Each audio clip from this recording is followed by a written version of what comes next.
अस्सलाम वालेकुम वरहमतुल्लाहि वबरकातुहू। अच्छी उम्मीद तुम सारी ऐसो बस सलामत। अल्लाह ताला थीन तुह पन्नस हिफ्ज़ अमानस मज। जायकाज कश्मीरी किचनस मज फ्रूट कस्टर्ड बनाने तैयारी चलान। कह फ्रूट मे गोड़े थमित तैयार कर कह कर बह वनकन। गोडनथ कर बह केल लकट लकट पीस तो अम पत कर बह अम्बि। मजीद करो तुह सत कत बात। मे उम्मीद तुम वो वीडियो आखिरस ताम। चूंकि वारकार जल्दी ईद तो जायकाज कश्मीरी किचन तरफ तमाम काशरन क्यों आलम कन मुसलमान ईद मुबारक। चूंकि अरबस मज दह ब्रोह ईद आसान यम त सन काशिर लुक अरबस मज तिमन सारन मान तरफ खसूसी ईद मुबारक। अल्लाह ताला बूजन यह ईद यन सानि बापत अमनुक तो खुशहाली हुंद पैगाम हेत। तो अल्लाह ताला कर तिम सारी दुआ कबूल यम फलस्तीन बापत कर या पन्ने बापत कर या आलमस बापत कर यथ माह मुबारकस मज। तो फलस्तीन कन मुसलमान पे कर अल्लाह ताला रहम करम तो बे कर कुल आलम कन मुसलमान पे वन गो तम वनकन जुल्मस मज। अल्लाह ताला कर तिमन फलस्तीन कन मुसलमान गैबी मदद जालिमस कर गरक तो मजलूमन कर वन अल्लाह ताला पन रहम करम आमीन या रब्बुल आलमीन। चूंकि आज सारी ईद हज तैयारी सतन मशगूल। लकट क्यों बड़ पन पन तरीक ईद हंदिस इंतजारस मज। चूंकि पतमिस वीडियोस मज बन मे कुलचे वारियो कम विवरो वुच सह वीडियो वन तह मज यमिस दिलचस्पी सह कुलचन हज बगिर खान हज वीडियो वुचित तो पन्ने घर हे आज कुलचे तो बगिर खान बनत। अम मजीद माने चैनल पे तमाम तिम रेसिपी यम तुम आज ईज पे हेक्यो ट्राई कर। रिस्त गोश्ताब कबाब rogan josh aab gosh chicken daniwal korma marchwangan korma chicken biryani mutton biryani chicken harees mutton harees अलाव मे तुह सतन रेसिपी शेयर करम चिकन तो माज तो अमे अलाव मे सब्जियन हज रेसिपी तुह सतन शेयर करम यमिस दिलचस्पी आए सह चैनल पे सर्च कर आज ईद पे हे तम रेसिपी ट्राई कर। यपर किन मकल मे आम तत्रवित चूंकि कस्टर्डस मज त्रावान यह हेंद वेंद कह लेकिन मे थोमुत हेंद वेंद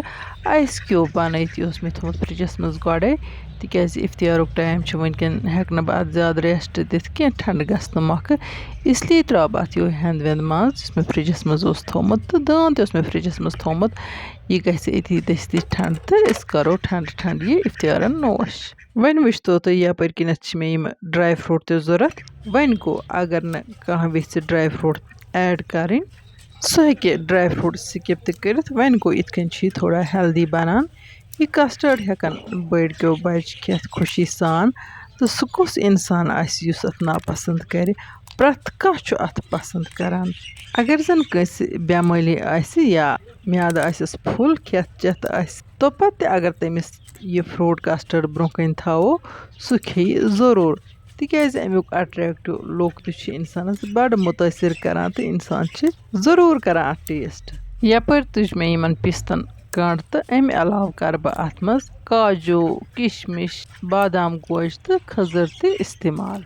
यम ड्राई फ्रूट त्राग बह मिक्सी मज तो थोड़ा सा करो यम क्रश। बस काम हन करान तो तुह सत कत बात जारी चूंकि गड तोर मे तुह अर्ज आजकल तुह आवर ईद हंद तैयारी तो बस आवर इसलिए दुत मे तिमन सवालन जवाब कह मे मैसेंजरस पे आमत क्या व्यूरो मे फोन नंबर दितमित बेमारन सत करो तुम कत तिमन बह माजरत मंगान तिकाज वनुक ताम थमित वेटिंग मज इंशाअल्लाह रहमान यी वन ईज पत फुर्सत जरूर कर बह तिमन पेशेंटन सत कत अमे अलाव रोज वीडियोन मज नुस्ख वनुक सिलसिल जारी इंशाअल्लाह रहमान बशर्ते कि जिंदगी अल्लाह ताला गस तुह थवन सेहत सलामत तो अस सेहत सलामत थवन। वन कर मे ड्राई फ्रूट तो क्रश तो खजर तो थ मे लकुट लकुट कर वन वो तुम यपर किन मे ठंड दोद यह टूरिस मज थोमुत अत मज कर बह ऐड कस्टर्ड 4 चमचे तिकाज टोटल मे निमुत यह ददन हेत 1 किलो दोद कस्टर्ड बनाने बापत। यह फ्रूट कस्टर्ड बनावन कह कलाकारी यह बिल्कुल सिंपल रेसिपी मे उम्मीद यमो माजो बेनो कोर वनुक ताम ट्राई कर्म तम कर ईज पे जरूर ट्राई चूंकि ईज पे कह मेहमान तिम चाय दिवान ब्रोह तम माना चेनी तो मूड सख्त खराब गसान तुह सत मीन कत बात जारी वन गो गड करो रेसिपी मुतलिक कत यपर किन लोग मे दोद कारन यह मटि हना तो अत सत मे कस्टर्ड कर हनि हनि ऐड तुम वो रेसिपी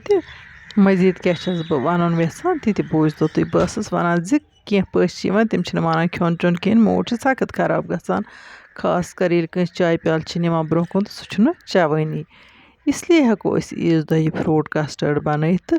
सह सवाल कह क्या खेन सप कर न्यूज ब्रो कुन तो वन जरूरत तुम क्या खेयो आज आज गसन सारी मेहमान फ्रूट कस्टर्ड खेना तिक रेतस रोजदार तो फ्रूट कस्टर्ड वन चहलान इंसानस यपर किन कोर मे यह ददस यह खंड ऐड तिक कस्टर्ड ब्रो मे अत खंड त ऐड कर मे त्रो खंड कम पहन तुम त्रो खंड कम पहन तिक कह मेहमान शुगर पेशेंट आसान तो तिमन खंड बाया कह तो अत कम खंड त्रित असल टेस्ट ददस दिस मे असल पे पाक तो वन वो तुम यह फ्रूट कस्टर्ड ओन मे अत दिम बे खलन तिक चकिस लोगमुत अत बानस मज तो हन हन छस बह वन ये ददस सह ऐड करान तो सत मे अत खलन थवन जारी तिक नत अत हेकान लखर गसित या अगर इकवटे त्रो अत यह कस्टर्ड पाउडर या अगर यह गरम ददस मज रलावो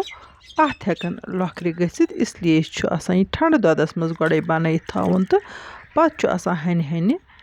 यह ददस सतन ऐड कर पाकस लोगमुत अत खलन खलन जारी थवन ईतिस कालस यह मट माशाल्लाह माशाल्लाह वो तुम कस्टर्ड क्यूता असल मटो वन गो अत बे खलन जोर दिन युथ थोड़ा यह बे रचना मट तो तम पत वालन बह गग पे यह तब बों तुम वो यह गस काशवस लगुन यानी कि काशवस गना लारुन तो अम पे गि रुसन कह अमुक मतलब गो फ्रूट कस्टर्ड रेडी वन फिर मे यह कस्टर्ड मिल्क यथ बावल मज अम पे मे अत सतन सारी फ्रूट ऐड कर यन कर बह तुम सारे विवरन हूँ तह दिल शुक्रिया तुम मेन वीडियो वुचान लाइक करान तो पन्न सथिन सह शेयर करान अल्लाह ताला करें तुहद सारी नेक मुराद पूर मे उम्मीद तुह गई अजिच रेसिपी टार तो यह वीडियो तरो तुम बाकिन सत शेयर इंशाल्लाह यपर किन वो तुम कस्टर्ड मिल्क कूता असल गोमुत अत गई इथे कन क्रीमी टेक्सचर यून तो वन कर बह फ्रूट अत सत ऐड हन हन तो अत दिम बह सती खलन तो माशाल्लाह माशाल्लाह अल्लाह तालस कुन लाख लाख शुक्र युस नियामत नोश करनावान बिस्मिल्लाह करित कर बह वन अत खजर तो ऐड तो सती करोस वन यह ड्राई फ्रूट तो ऐड युस मे क्रश कर थोमुत यथ बावली में यह फ्रूट कस्टर्ड सेहत बाबत वारिया मुफीद यह हेल्दी बनान वन गो यमिस मामूली ठंडी सत एलर्जी गसान तमिस पजन अत मज फ्रिजिक फ्रूट त्रावन कह तो न पज तमिस फ्रिजस मज थवित खोन बल्कि तमिस पज हना सब्र करन तो फ्रेश फ्रूट अत मज ऐड कर हन हन ठंड करन तो पत खोन आराम सान फ्रिजस मज थवन वरे ताकि जुकाम गस कह एलर्जी गस कह तफ तर खस कह तुम वो ये मज कर मे सारी फ्रूट ऐड तो वन कर मस वाटर मिल्क आइस क्यूब तो ऐड वन करोन यह गार्निश तो त्रोस पे बे कह दानिक दान अम पत गो यह बिल्कुल रेडी तो कर तोन मेहमान ब्रो कुन पेश माशाल्लाह माशाल्लाह वो तुम अमे फ्रूट कस्टर्ड यह क्रीमी टेक्सचर कोता इंसानस खुश लगान वन कर बह यह फ्रूट कस्टर्ड सर्व तो तुह सारे करो बे एक लट एडवांस ईद मुबारक ईद मनजो साद पठ रित पठ तो जान पठ पन फैमिली थोन खुश तो खुशहाल अंद पक नादार तो मजबूर आसन तिमन कुन दीजो नजर गुजर बस तुह रोजान दुआ करान तो मे थो पन्न दुआ खरन मज याद रोज खोलनुक टाइम वोत बिल्कुल करीब तो वन हेमो तुह इजाजत अगर तुह सन अजिच वीडियो टार खज तो वीडियो कर लाइक तो पन्न सथिन कर शेयर यमो वनुक ताम सन यूट्यूब चैनल सब्सक्राइब कर्म तम कर चैनल सब्सक्राइब तो यमो वनुक ताम सोन फेसबुक पेज फॉलो कर्म तम कर पेज फॉलो ताकि इन वाजन वीडियो हज नोटिफिकेशन आज तुह तम बार वक्त वाता इंशाअल्लाह रहमान यमो नईस वीडियोस मज तुहद बाबत नव डालित तोताम तुह अल्लाह ताला सवाल अल्लाह निगहबान।